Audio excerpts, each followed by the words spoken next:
Bien, bonjour, nouveau tutoriel. Cette fois-ci, on en est au chapitre 10, Internet. Alors, Internet, une adresse URL, c'est quoi? C'est l'adresse d'un site sur le réseau web. Exemple, http://lemonde.fr, c'est une adresse URL du site web du Monde, du journal Le Monde. Se déplacer sur le web, on utilise couramment le terme surfer, ou alors on peut utiliser le terme naviguer.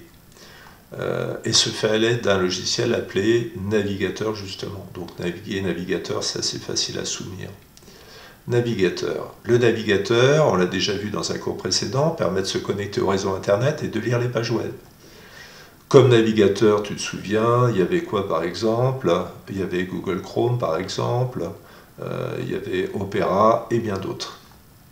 Internet, c'est un réseau international qui permet d'échanger des informations, des fichiers, des messages.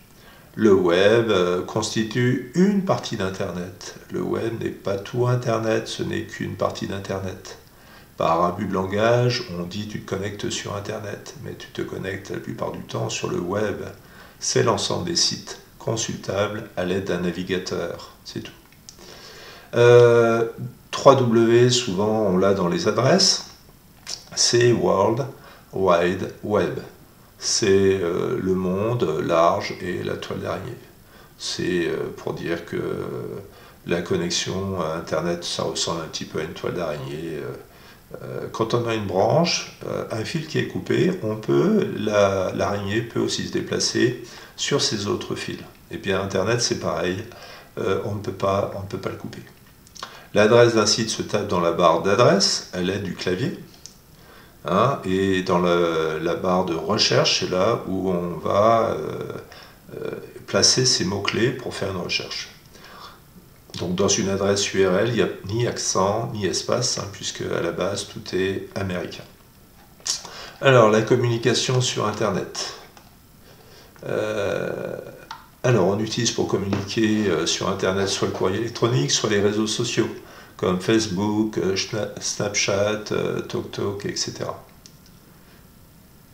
Comment communiquons sur Internet? On échange des textes, des photos, du son, des vidéos, mais il y a des choses qui sont interdites. Et quand je dis interdites, c'est pas juste pour faire joli, c'est que, on va le voir après, mais il y a des sanctions, de véritables sanctions.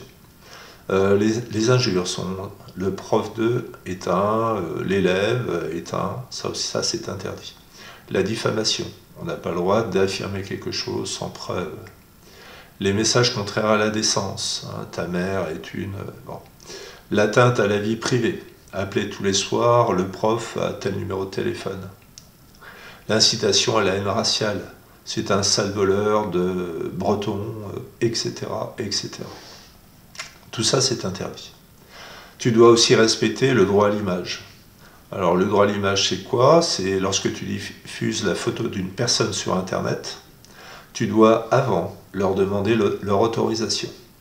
Et celle de leurs parents lorsqu'elles sont mineures. Donc, si tu veux mettre la photo d'un copain sur Internet, tu dois avoir l'autorisation du copain et de ses parents. Sinon, tu ne respectes pas son droit à l'image et tu es passible de sanctions. C'est très sérieux. Tu dois aussi respecter les droits d'auteur, c'est la propriété intellectuelle. Quand les personnes, quiconque crée une œuvre, chanson, poème, texte, photo, vidéo, eh bien, les créateurs, les artistes, on les appelle les artistes, sont protégés par la loi. Heureusement. Et donc, eux seuls peuvent te donner l'autorisation ou non de copier leur création. S'ils veulent te la donner, c'est eux qui choisissent. S'ils ne veulent pas te la donner, c'est encore eux qui choisissent, bien entendu. Bon, donc seuls eux peuvent décider du sort de leurs œuvres. Si tu ne respectes pas tout ça, eh bien tu es passible de sanctions. Alors, si tu mets en ligne, par exemple, des morceaux de musique téléchargés, sans paiement de droit, tu as acheté un CD dans le commerce, tu as acheté un morceau de musique. Mais c'est un morceau de musique uniquement pour l'écouter chez toi, ou sur ton baladeur, c'est tout. C'est pas pour le donner aux voisins, tu n'as pas le droit. C'est une atteinte au droit d'auteur. Si tu mets des photos de quelqu'un sans autorisation de publication, c'est une atteinte au droit d'image.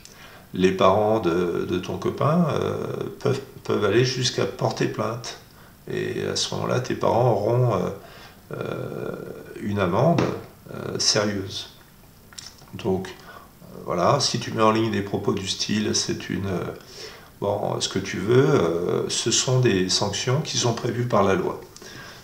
Faut savoir que tous les ans, dans le collège dans lequel tu te trouves, on a des personnes qui sont passées outre. Alors soit qui ont tenu des propos à l'égard d'autres élèves qui n'étaient pas admissibles, soit qui n'ont pas respecté de droit à l'image ou de droit d'auteur. Et à ce moment-là, ces élèves, en général, ont eu un conseil de discipline et parfois ont eu des convocations au commissariat de police et des amendes derrière pour les parents. Donc on respecte les règles, on respecte ne fais pas aux autres ce que tu ne veux pas qu'on te fasse. Hein, c'est la règle, c'est une règle très générale dans la vie. Ne fais pas aux autres ce que tu ne veux pas qu'on te fasse. N'oublie pas ça, sinon tu risques d'avoir des soucis. Voilà, à bientôt, au revoir.